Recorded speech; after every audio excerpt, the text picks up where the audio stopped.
Dia. Paz seja convosco. Louvado seja o Senhor por essa oportunidade e pelo privilégio que Ele concede a cada um de nós de poder iniciar uma semana na presença dEle. Isso faz toda a diferença no nosso dia a dia. A gente iniciar a semana enchendo o nosso coração de fé, de certeza, de esperança, alimentando a nossa alma, cuidando da nossa espiritualidade, que é a coisa mais importante que nós temos na nossa vida, né? E principalmente quando o ambiente está azeitado, como nessa manhã, com um louvor maravilhoso, com o talento e a capacidade que Deus deu a essa turma toda aqui. Deus seja louvado. Irmãos, nós podemos fazer desse culto mais um culto na nossa vida, ou nós podemos fazer desse culto um memorial de Deus.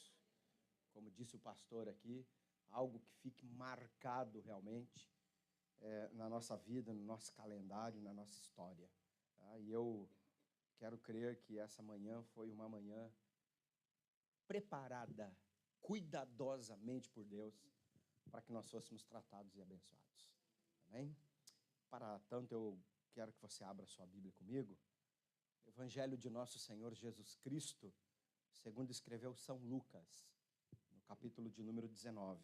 E um bom dia também às pessoas que estão nos acompanhando pela internet. Qualquer lugar desse planeta chamado Terra, que tem mais água do que terra, que vocês sejam abençoados e alcançados também pela palavra de Deus nessa manhã.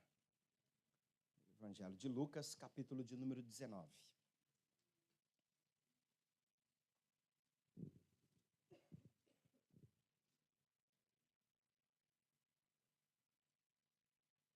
Encontraram aí?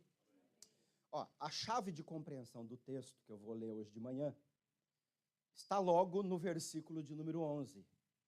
Tá? Para a gente entender essa parábola que Jesus vai contar agora, deixa eu ler o início e depois a gente lê o texto todo.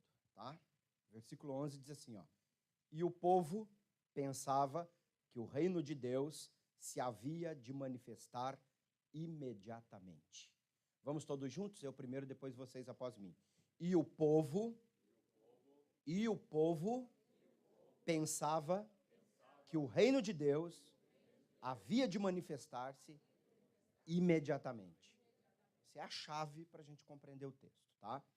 Eles acreditavam que quando ele chegasse em Jerusalém, iria eclodir a grande revolução espiritual, a grande revolução política, a grande revolução do Messias. Estava todo mundo nessa expectativa. Vamos ao texto, então.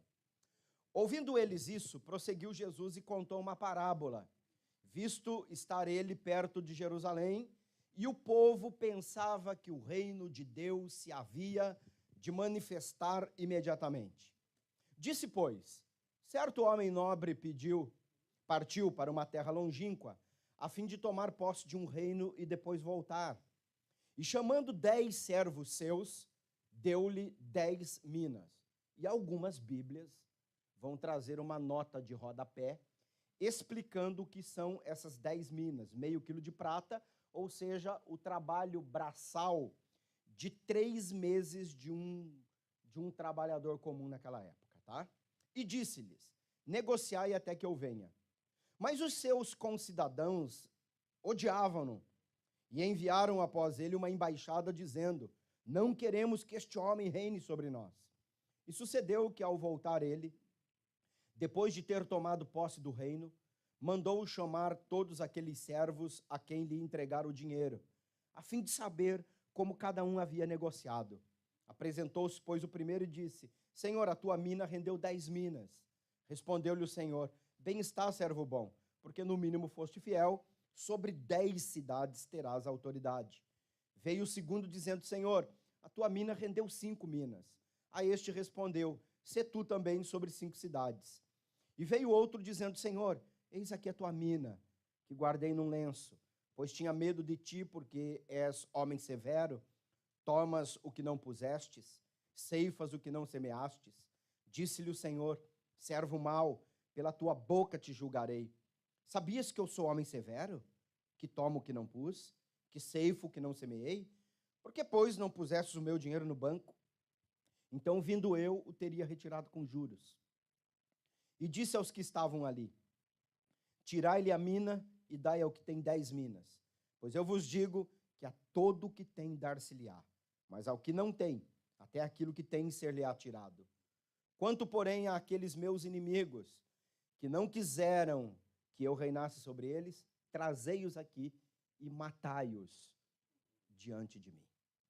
Pai querido, com o nosso coração aberto, nós queremos ouvir a tua voz nessa manhã.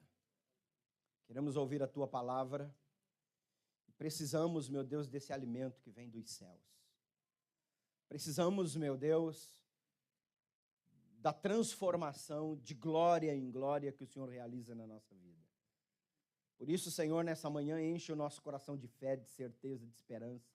Fala conosco e que a tua palavra possa ganhar contornos práticos na vida de pessoas aqui, segundo a necessidade de cada um, segundo o momento e a circunstância que cada um esteja vivendo na sua vida. Nos dá, meu Deus, percepção espiritual para ouvir a tua voz por detrás, entre linhas do que eu tenho a dizer a esse povo.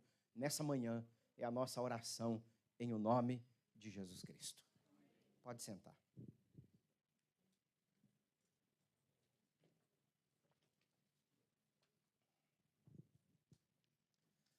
Realmente entender essa parábola com os ouvidos de quem ouviu naqueles dias é muito difícil. Primeiro, porque nós estamos contaminados pela filosofia grega. Nós somos exageradamente treinados para pensar com conceitos helênicos, com conceitos gregos. E Jesus era judeu. O método de Jesus ensinar era o método da narrativa. Ele contava histórias. Então, eu acredito que Jesus contou essas parábolas e o impacto de quem ouviu aquela mensagem pela primeira vez é bem diferente do impacto na nossa mente hoje.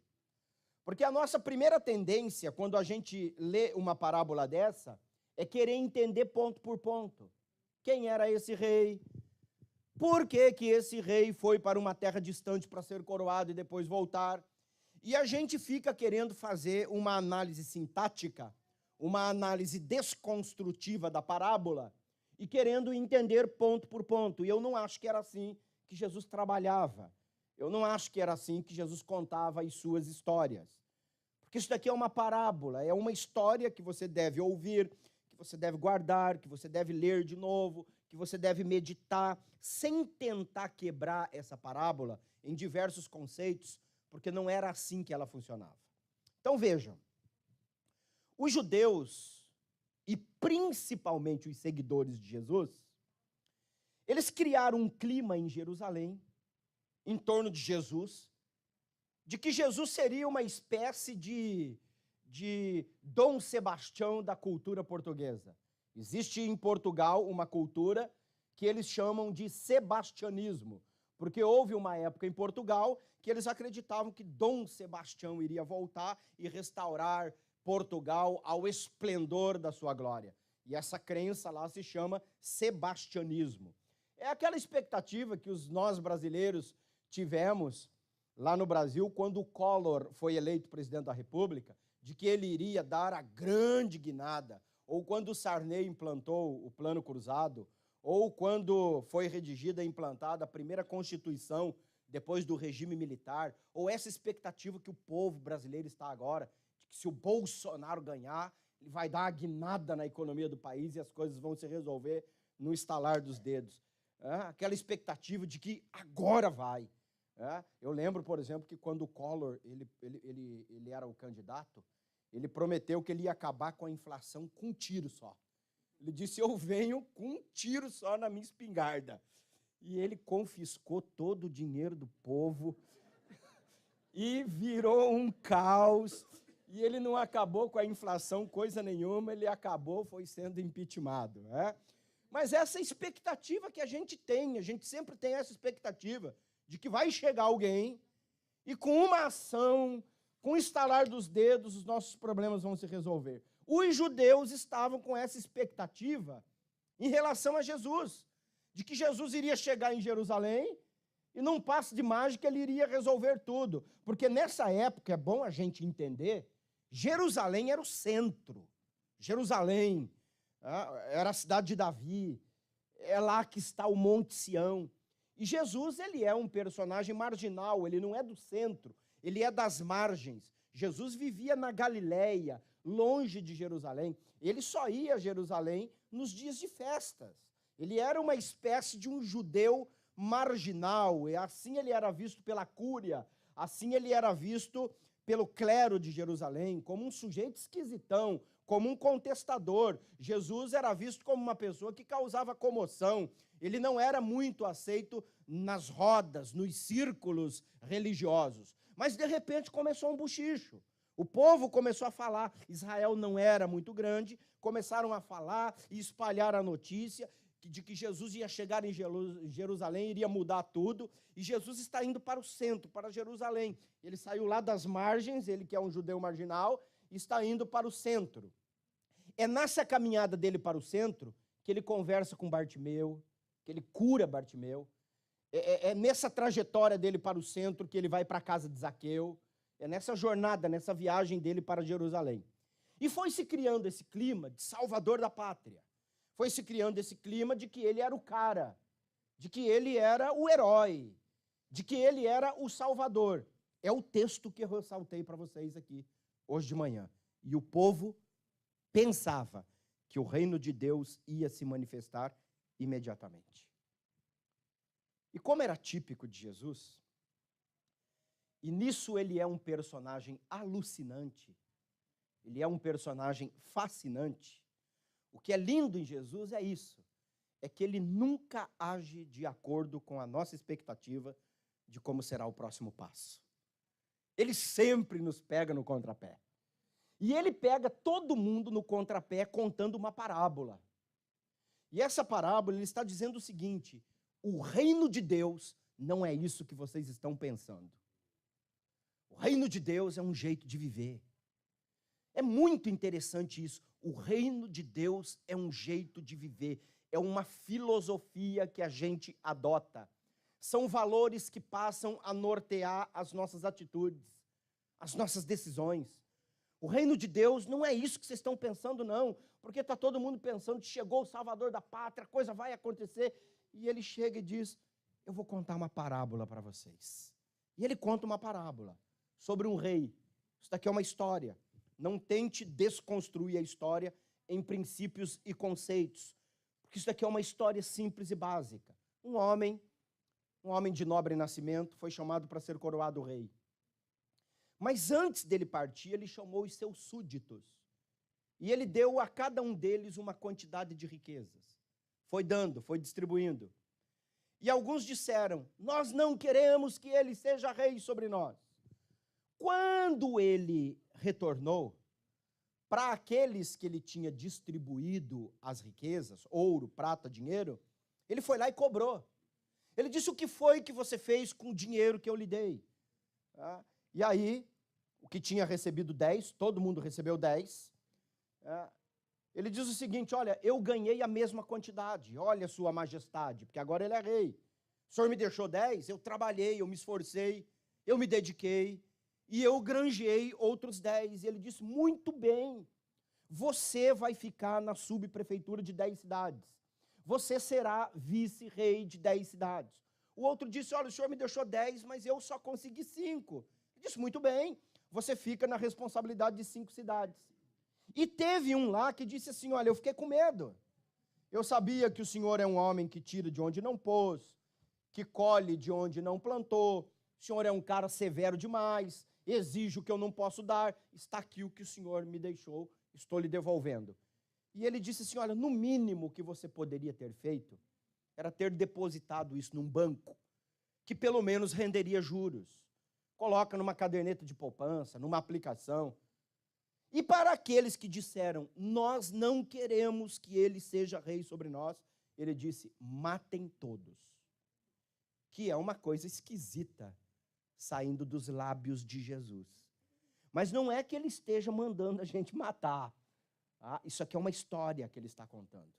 Porque, na verdade, irmãos, o reino de Deus é uma maneira como nós agimos e como nós nos comportamos na vida. Ele diz o seguinte: o reino de Deus é como você trabalha aquilo que você recebeu da vida. É como você se comporta na vida. Então eu quero hoje de manhã, junto com vocês, tentar perceber algumas verdades dessa parábola que Jesus está nos contando aqui. E ele quer mostrar, em primeiro lugar, o seguinte: que o reino de Deus é como você encara o dom da vida. Irmãos, a vida é um dom. A vida é um dom de Deus, um dom que Deus deu a você. Todos nós recebemos o dom de viver. Como é que nós nos comportamos com esse dom de viver? Então nós podemos dizer o seguinte: uma das percepções que nós podemos tirar dessa parábola é que as minas que ele deu, 0,5 quilo de prata para cada um, é a nossa sorte, é o nosso quinhão, é a vida que todos nós ganhamos, que de certa maneira ela é igual para todos. Porque veja, todos os seres humanos nasceram com 24 horas por dia para viver e todo mundo vai morrer um dia. Nisso nós somos todos iguais. Não tem rico e não tem pobre. Não tem melhor e não tem pior. Todo mundo recebeu a vida para viver e todo mundo vai morrer um dia. É a mais igualitária de todas as dimensões do universo. Todos morrerão um dia. Eu me lembro, por exemplo, que quando Steve Jobs ele estava doente com câncer, e eu vi uma foto dele cadavérico com câncer, eu pensei assim, se existe alguém nesse mundo que tem acesso à tecnologia de ponta, aos melhores médicos especialistas do mundo, é ele. E ele morreu. Morreu de câncer. Então não tem rico e não tem pobre, não tem melhor e não tem pior, todos nós morreremos um dia. Então a vida é um presente democrático de Deus para as pessoas. Todo mundo nasce mais ou menos com as mesmas condições de nascimento e de morte, que é a parábola aqui, que esse Senhor deu de presente. Então o que Jesus quer dizer aqui é que esse reino que eles estavam pensando que ia ser um reino político, não é um reino político. Esse reino de Deus é como nós trabalhamos a nossa vida. Porque ele entregou as minas para cada um, 10 para todo mundo, igual para todo mundo, e ele foi embora. Então deixa eu ver com vocês aqui ponto por ponto, deixa eu tentar explicar isso aqui para vocês. Primeiro, todos nós recebemos a dádiva de viver. Deus não promete um mundo justo. Portanto, a grandeza de cada um será definida pela maneira como ele ou ela se comporta com aquilo que recebeu da vida. Meu irmão, a vida é a mina que você recebe. A vida, ela é entregue com igualdade absoluta. Agora, convenhamos, tem gente que na vida tem mais sorte do que outros. Isso é uma verdade. Por exemplo, você que nasceu com uma deficiência física. Você que nasceu e ao longo da vida você adquiriu uma deficiência física. Para se locomover, você usa uma cadeira de rodas, eu não uso. Você tem uma limitação física, é cego de um olho. Ou você nasceu em desvantagem porque quando você nasceu, sua família era toda bagunçada, pai alcoólatra. Você nasceu e a sua mãe traficava drogas. Tem gente que quando nasceu, o pai estava na cadeia. Ele é filho de um marginal. Teve gente que antes de nascer foi indesejado durante a gravidez. Teve gente que teve uma péssima influência na juventude. Houve meninas que foram abusadas sexualmente quando eram crianças, rapazes que foram abusados na sua adolescência, na sua juventude. Todos recebemos as minas, que é a vida. Mas convenhamos, nem todo mundo que recebe essas 10 minas tem as mesmas condições de multiplicar. Uns conseguem multiplicar por 10, outros conseguem só multiplicar por 5. As condições de multiplicar são diferentes. Deixa eu fazer aqui uma outra análise. O que Jesus está querendo dizer? O reino de Deus é como você trabalha a vida que você recebeu. O que você faz da vida que você recebeu? Deixa eu fazer uma metáfora para você entender. Dizem as pessoas que jogam baralho, sei que aqui nos Estados Unidos eles jogam muito pôquer, né? Eu não sei nem por onde começa isso. Mas dizem o seguinte, que quando as pessoas distribuem as cartas, a pessoa recebe 3 tipos de mãos. Essa expressão, mão. Quando ele recebe boas cartas, ele recebeu uma boa mão. Quando ele recebe as cartas mais ou menos, ele recebeu uma mão média. E quando o cara olha para as cartas dele, nenhuma presta, ele recebeu uma péssima mão. Irmãos, eu acho que a vida é mais ou menos assim. Tem gente que quando nasce, ele recebe uma boa mão. Você quer ver? Numa sociedade como a nossa, que valoriza a beleza e a estética, o cara nasce com uma propensão a ter 1,80 m de altura, olhos verdes, barriga de tanquinho. Agora imagine o cearense, coitadinho, que nasce baixinho, com a cabeça enterrada no pescoço. Quem é que leva vantagem nessa sociedade hoje? Ou a moça, nasce toda formosa, é alta, bonita, loura, olhos verdes, e a outra, coitadinha, nasce mirradinha. Numa sociedade que valoriza a beleza e a estética, quem leva vantagem na vida? Diz para mim. Imagine uma criança que nasce num lar onde o pai e a mãe gostam de ler, são eruditos, são músicos, têm critérios éticos na vida. Agora imagine o outro que nasce numa favela, onde tudo é uma bagunça, onde ele tem que fazer as necessidades em cima de um plástico e jogar no córrego que passa no fundo da sua casa. Quem é que leva vantagem na vida? Então convenhamos, irmãos, nessa manhã, todos nós recebemos a vida, mas alguns têm mais ou menos dificuldades, mais ou menos vantagens para fazer a vida acontecer. E o reino de Deus não é juízo, o reino de Deus não é julgar as pessoas que nasceram com vantagem ou desvantagem. O reino de Deus é como eu me comporto com as cartas que eu recebi, sejam elas quais forem. Porque Deus não promete um mundo justo, Deus nunca prometeu um mundo que nós iríamos nascer e esse mundo seria redondinho. O que Deus nos ajuda, o que Deus quer é como eu me comporto, como eu vivo, como eu me desdobro com aquilo que eu recebi da vida, de bom ou de ruim. Porque você pode receber boas cartas e você pode ser um patife.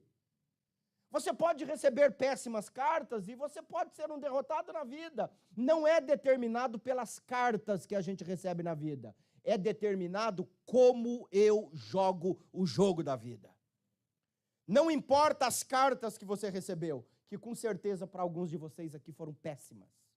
Mas o que compete é o seguinte: como é que eu reverto? Como é que eu trabalho? Como é que eu vou reverter a desvantagem com a qual eu nasci, com a qual eu vivi, para fazer com que a minha vida valha a pena?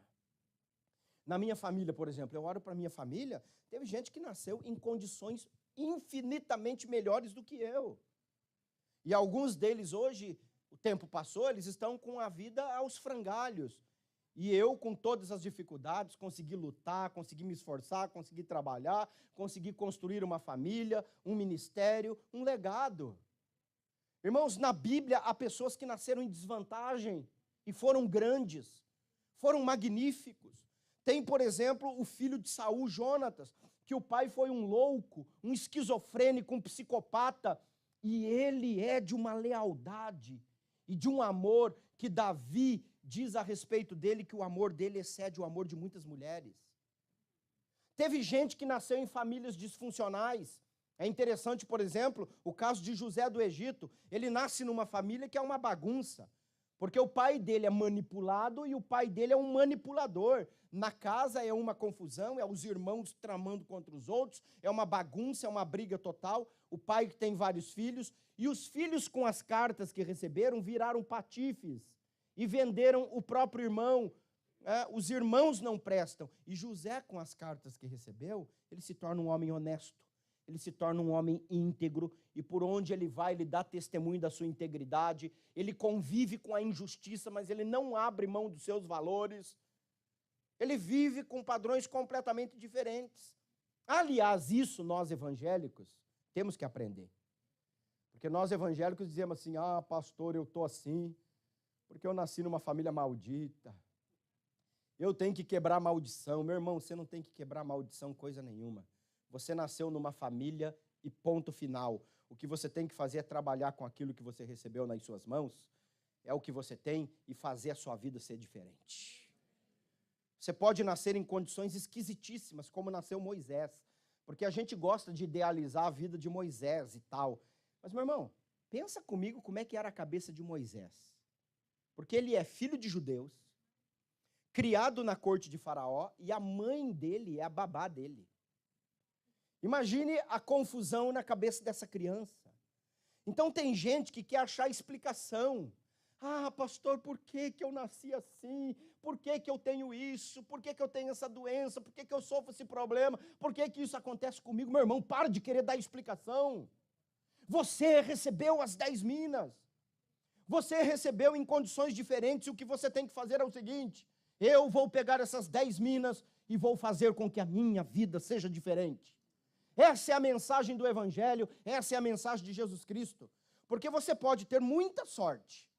Você pode ter nascido, por exemplo, como Salomão, rico. O cara nasceu rico. Você sabia que tem gente que já chegou para mim? Ontem eu estava conversando com os homens lá no nosso encontro, que foi uma bênção. Né? E eu disse que eu já atendi gente que tem problema em ter dinheiro. Por exemplo, um dia um menino chegou para mim e disse assim: pastor, eu tenho culpa se o meu pai tem muito dinheiro? Eu digo, mas não é possível. O cara estava se sentindo culpado porque nasceu numa família rica. E eu, novamente, eu não vou me sentir péssimo, irmãos. Se o meu pai foi um pobre coitado, né? Lutou, um trabalhador para sustentar a família, mas você acha que eu vou me sentir culpado? Se eu nascesse numa família onde o meu pai tivesse muito dinheiro, eu vou me sentir péssimo? Se eu nasci num lar onde a minha mãe me deu condições de estudar? Não. Agora, você também não pode se sentir péssimo, porque o seu pai não teve condições de lhe dar nada. Você não pode se sentir péssimo porque você nasceu com uma deficiência física.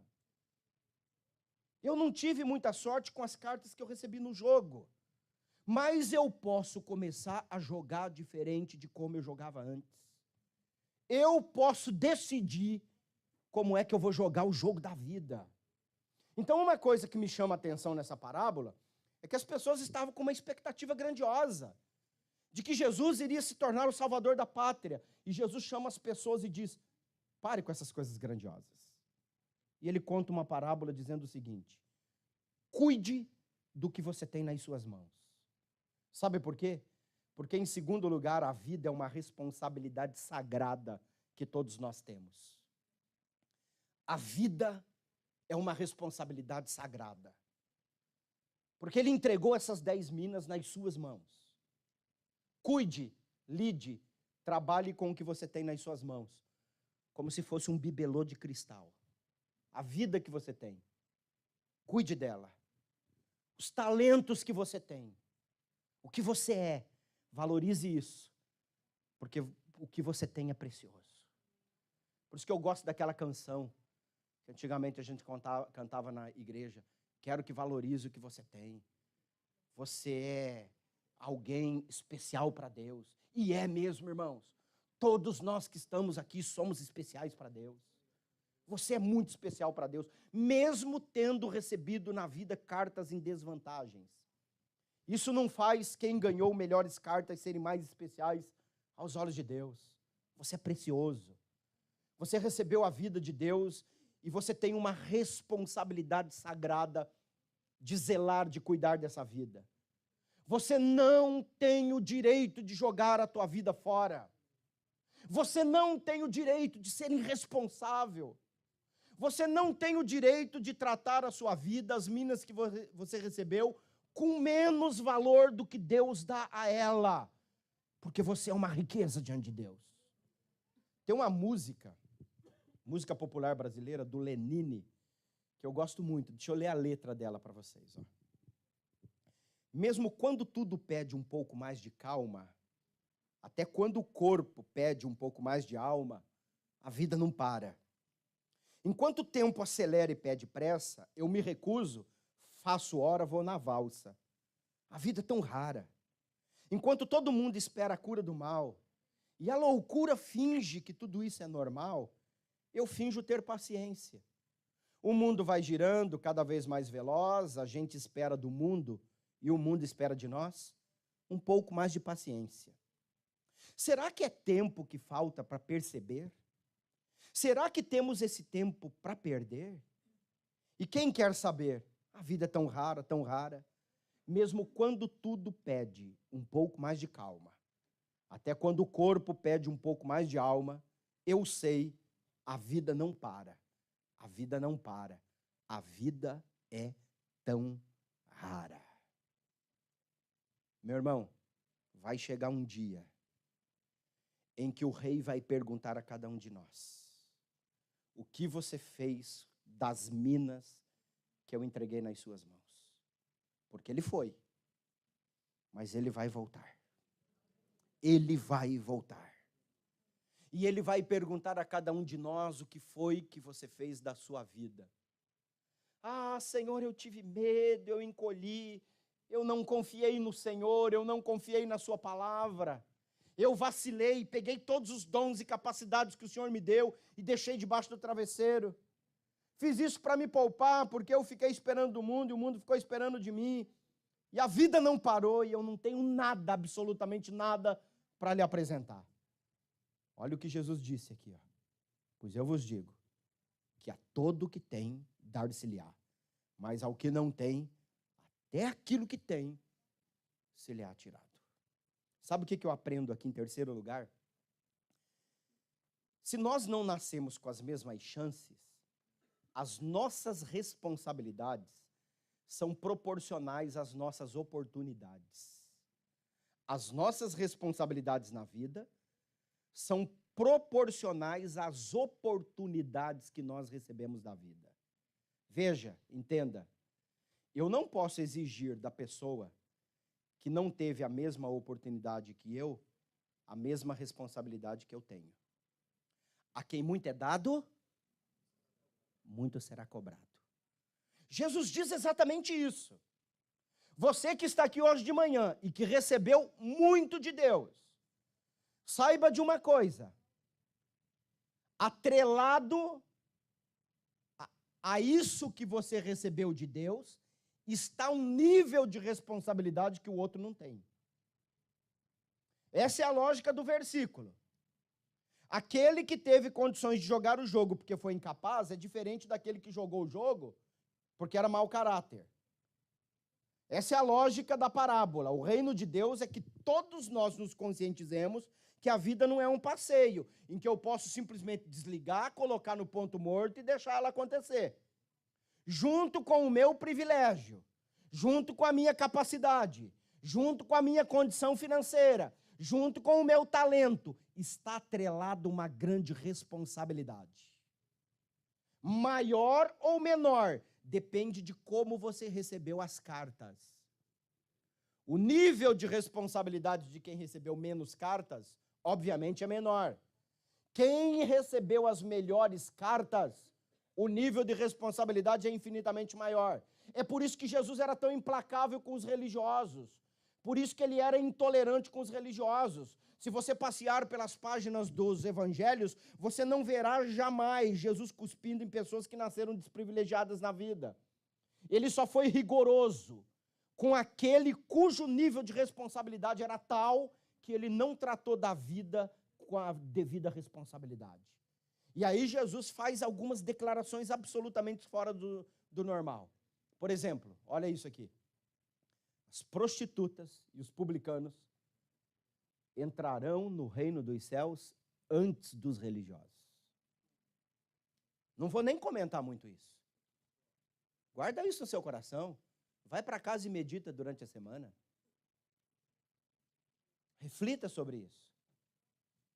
Mas ouça principalmente você, rapaz, moça, que nasceu num lar evangélico, que teve a oportunidade de vir para um país como esse de primeiro mundo e está aqui tratando as coisas de Deus com desdém.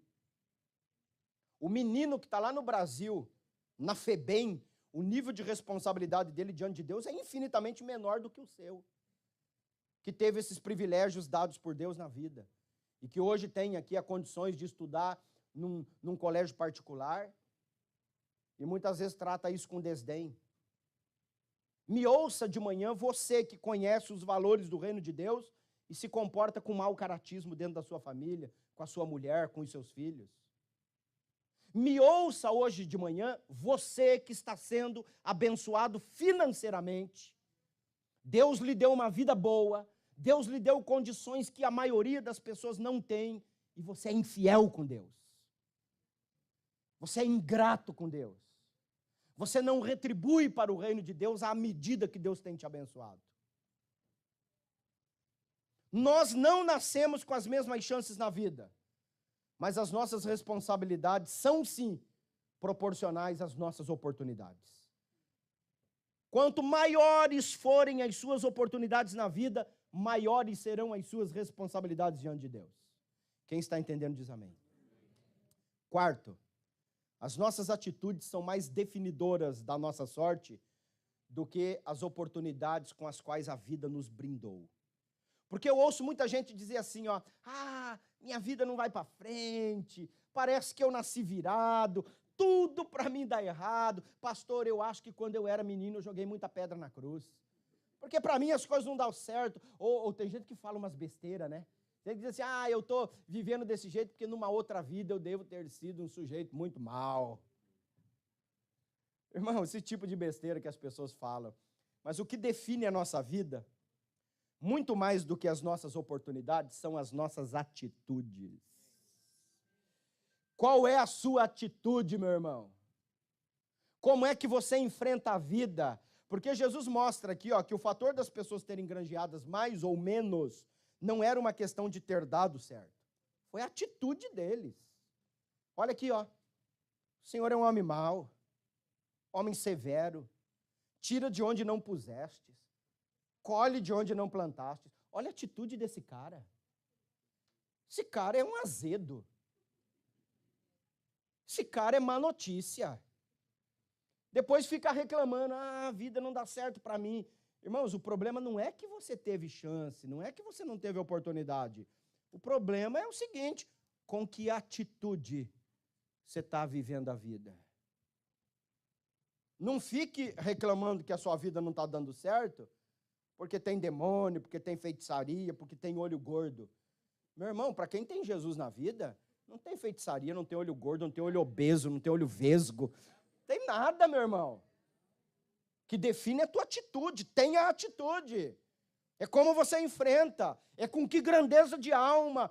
É com que prontidão de espírito eu enfrento a vida. Você acha que um homem que tem essa atitude aqui, ó, o senhor é um homem mau, homem severo, tira de onde não puseste, colhe de onde não plantaste. Quer dizer, irmãos, é aquele discurso, eu vim aqui para a América, nada dá certo para mim, eu não tenho a oportunidade que o outro teu, eu trabalho com um cara que é um pilantra. Você acha que um cara que fica de bronca com o seu patrão vai prosperar na vida? Você acha que um cara que fica de bronca com a empresa onde ele trabalha vai prosperar na vida? Ora, meu irmão.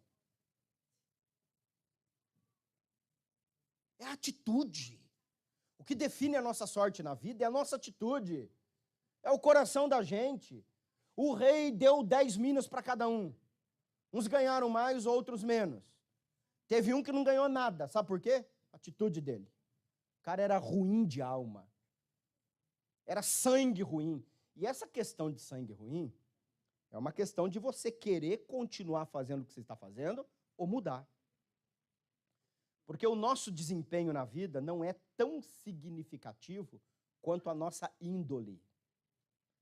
Você vai perceber aqui, ó, que mesmo diante daquele cara que foi preguiçoso, que foi azedo, que foi sangue ruim, o juiz não foi tão severo na história como foi severo com aquele que tinha uma índole má. Ó, aqueles inimigos meus, que não queriam que eu reinasse sobre eles, diz o rei da história, tragam ele aqui, matam na minha frente. Não merece viver uma pessoa que tem índole má. Sabe o que é índole má? É aquela que conspira contra o outro. É aquela que se transforma numa pessoa que age na vida com desfaçatez. É o cara de pau. É o sujeito perverso. A Bíblia chama ele de ímpio. Mas é uma coisa tão grave que na história essa é a única pessoa que precisa ser eliminada. Tem que ser eliminado. Por quê? Porque é grave isso na vida da gente. Agora, irmãos, vamos sair do extremo? Vamos aplicar isso na nossa vida? Eu sou essa pessoa aqui? Você é essa pessoa aqui? Talvez não no grau da história. Mas em algum ponto, nós muitas vezes agimos na vida sabendo que aquilo não é verdade e a gente continua fazendo? Eu ajo na vida sabendo que aquilo não é correto e eu continuo fazendo? Eu ajo na vida sabendo que aquilo é pecado e eu continuo fazendo? A gente sabe que aquilo é uma desculpa esfarrapada que nós estamos dando para encobrir uma maldade nossa e a gente continua fazendo. Isso é índole má. É quando você tem a consciência de que o que você está fazendo é apenas um jogo, é uma encenação, é uma coreografia só para esconder alguma outra coisa. Isso é índole má. É quando você conspira contra a vida.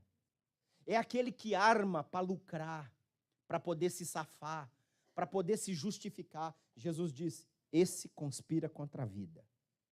E o reino de Deus é chegado para acabar com isso no coração de homens e de mulheres. Para acabar com isso na nossa alma. O reino de Deus não é Jesus chegar como Dom Sebastião e reinar, ou como um político com a promessa de resolver os nossos problemas. Jesus, o reino de Deus é Jesus chegando para resolver o problema da alma das pessoas. Tirar de dentro de nós esse jogo, essas mentiras, essas patifarias, essas coisinhas pequenininhas que a gente tem, que vão minando, solapando o propósito de Deus nas nossas vidas. E que faz a gente fazer coisas erradas e coisas feias. O reino de Deus é transformar homens e mulheres que estão perdendo a vida numa boa vida. Porque está todo mundo acreditando que Jesus ia chegar lá na cidade e ia botar para quebrar. E ele diz assim, oi, parem. Deixa eu contar uma história para vocês. Um senhor ia para um reino distante para ser coroado rei. Ele entregou 10 minas para cada um e depois ele voltou e perguntou, o que foi que você fez com as 10 minas que eu lhe entreguei? Meu irmão, quem tem ouvidos, ouça o que o Espírito diz à igreja nessa manhã. Deus nos entregou a vida. Deus deu a alguns de vocês inteligência, a outros talentos, a outros condições financeiras. E um dia ele vai voltar e vai perguntar para você, o que você fez da sua vida?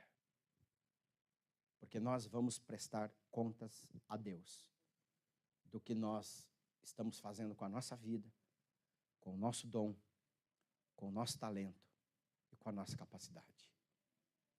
Então, meu irmão, deixa eu dizer uma coisa para você. Você não pode ficar alheio. Você não pode ficar alheio ao que Deus tem para você. Quanto dom, quanta capacidade Deus lhe deu. Você está aqui nessa igreja apenas como um espectador, que vem para cá confortavelmente todos os domingos de manhã para ouvir uma palavra, se alimentar e ir embora. Deus quer muito mais de você. Deus espera muito mais de você. E eu quero te convidar hoje de manhã, vem para dentro da comunidade. Não dá para ficar só de namorinho. Tem que ter casamento, tem que ter compromisso. Tem que aprender a sonhar os sonhos de Deus também. Não só os nossos sonhos.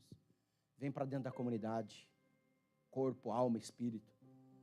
Procura o pastor e diz, pastor, eu não quero mais ficar do jeito que eu estou.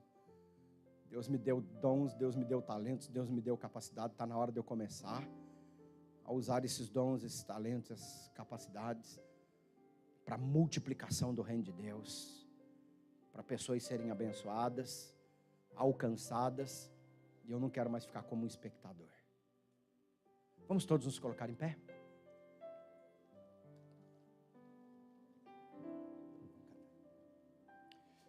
Feche o seu olho e curve a sua fronte.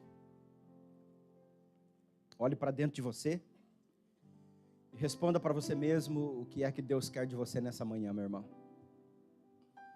Aonde foi que Jesus mexeu com você nessa manhã?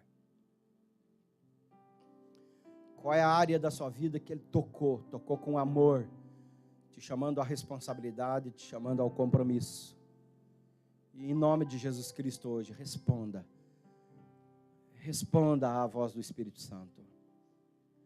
Em nome de Jesus Cristo hoje, responda ao chamado de Deus para você.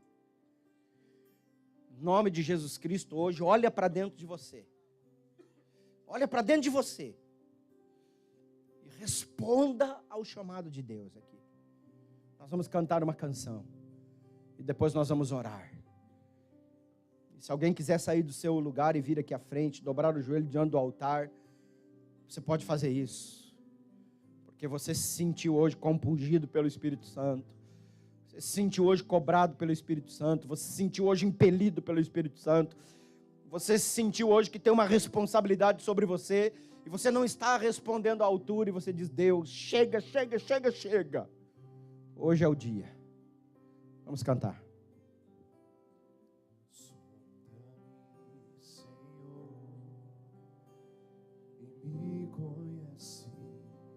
Quebranta, Senhor.